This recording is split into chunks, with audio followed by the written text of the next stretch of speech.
So next, so we're talking about all of the transmittal of the taste. So it was B, now we're going to C. So A was soaking, right? Soaking we did last time. Now we did through salting. And now C is Reicha Milsa. Transmittal of the taste through aroma, right? So aroma meaning like you have in oven like two different foods, right? You have fish and meat, for example, right? Or you have bread and something else. Okay, so let's see. This is, I think, this is very practical. This one is transmitted through the salt. As I said, I don't see it very practical, but this one very practical. So let's see. When two foods are baked simultaneously in an oven, there is a possibility of aroma and taste being transmitted from one to another. This is known in Talmudic term Reicha Milsa. The aroma is significant. So what does it mean aroma? Like you say it's like only evaporation on the aroma. Yeah, but the other food tastes with a different taste. Meaning aroma is significant. That's what it means. Initially, one should avoid any possibility of aroma being transmitted from a non-kosher to kosher food, or between meat and dairy foods. So that's why we said I don't know when we said it, like when we started this book. So one oven cannot be used for meat and dairy, like one after another, like unless you want to kosher every time. So of course you can kosher the oven. There is no problem. But it takes a lot of time. So and I think it's not worth it. So we kosher it only one time a year for Pesach, and it smells so bad.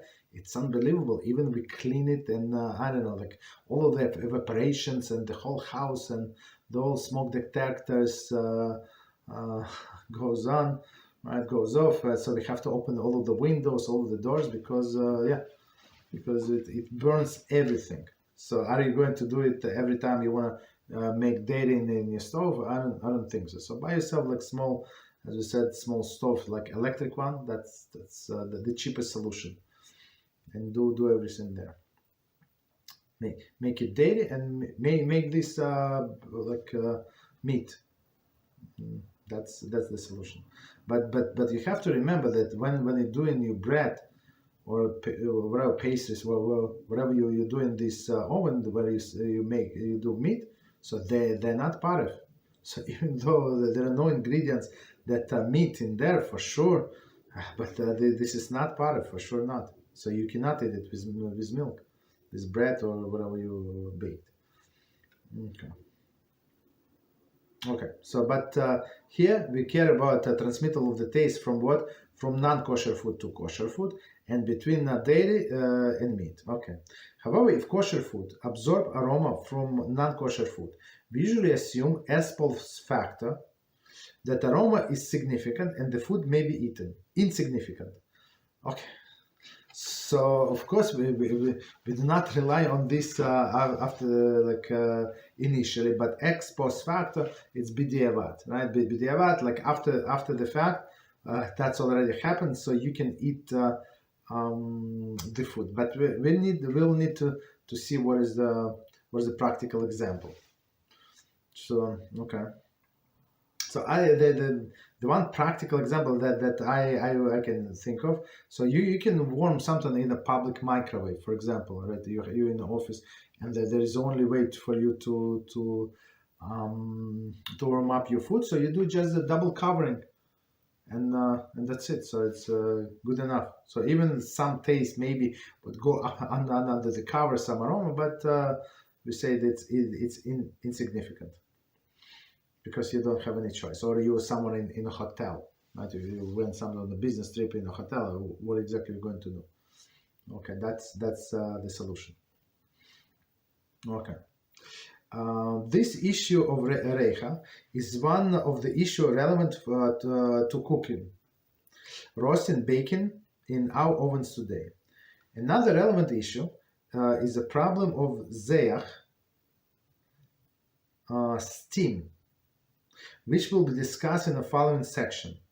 Although these halachas are generally discussed with regard to non-kosher foods, we will direct our discussion toward the meat and dairy foods, since the issue is more applicable to the Jewish home. Okay.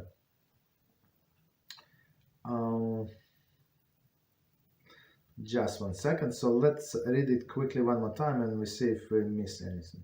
So one more time. The issue of reicha, this aroma, right, is one of the issues relevant to cooking, roasting, and baking in our ovens today. But I would say it's not only in the oven today. Even if you cook on a top, right? So if you have two pots, they're not too far from each other. For sure, the smell, like the taste from one, can go to another. It's very, very simple. So also on top, we don't cook the meat and dairy together. Even though there is like separately, no problem, but together we don't.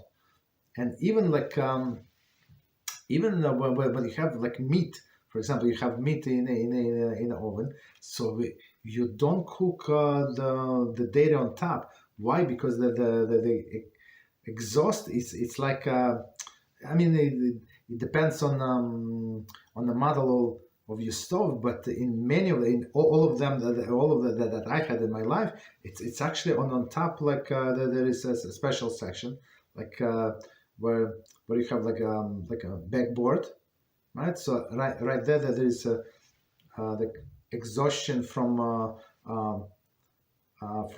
the stove, from the oven. So if you put something on top, so you're going to get the smell from the oven for sure.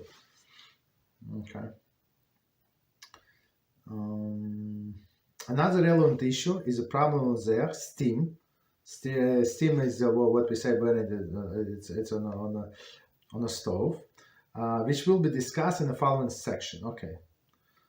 Although this halakha is generally discussed in regard to non-kosher foods, we will direct our discussion toward the meat and dairy foods, which is the issue more applicable to the Jewish home. But I would say that the issue is exactly the same. I mean, that does not make any difference. So the underlying principles are exactly the same. Okay. So general principle. It is preferable to have two ovens, as we said, right? One exclusively for meat and one for dairy, thereby avoiding all reicha and zeach problem. So if you have two ovens, there is no problem with the aroma transmittal, with the steam transmittal, no problem. Okay. Anyone upgrading their kitchen should give primary consideration to upgrading the kashrut status of their home by installing two ovens and oven and stove tops. Okay. One meat and one dairy. However, many houses are limited to the use of one oven for both meat and dairy, and must therefore contend with the halachah of reicha and zeach. I'm not sure. So as I said, it's possible to kosher, but it's a big deal. It's a big deal and it's dangerous, and like you put it in the temperature, like high temperature, like 450 degrees, 500 even. It's like, and you run it for 40 minutes. That's okay. So continue. So proper, if possible, to have two ovens.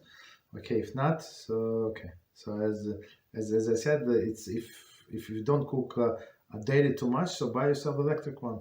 Save money. That's it. Cheaper solution and save space also. Continue. Note of caution. Using an oven simultaneously for meat and dairy is more serious than the problem for reicha, aroma alone. Okay. There are other potential serious kashrut issues. So they're talking about that, I'm not sure why, but people might put dairy and meat in the same stove. Okay. In the same oven, no, so it's the same oven, right? So the problem is with the transmittal of the taste. Okay. Aroma. Okay. So, okay, continue. Foods that roast or bake simultaneously in one oven may touch each other and absorb the taste from one another. Okay, so it's obvious, right? Foods that are placed on oven shelves above each other may drip gravy or sauce into lower foods. So now here, 1 second, let's see, continuation. Yeah, this is continuation, but here is like exactly touching. We're not talking about aroma. It's like mamish, the food is touching. One food dripping into another. That's a little too much, but even aroma goes in. Right? If either of the foods being cooked containing liquid, it produces steam. But produces steam, and one must contend with the problem of the steam. Okay, the steam goes from one to another.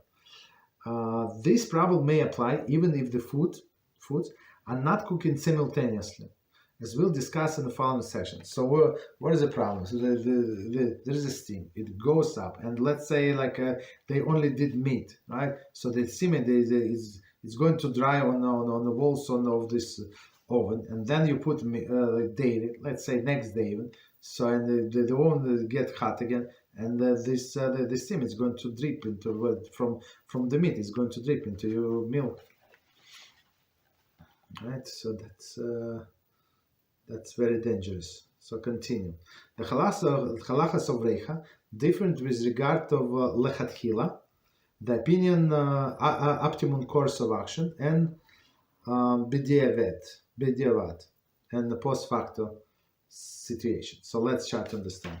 So we're talking about here halachos of reicha, right? Different from lechatchila. So lechatchila, that's what we do to begin with, and b'diavad, like after the fact. Okay.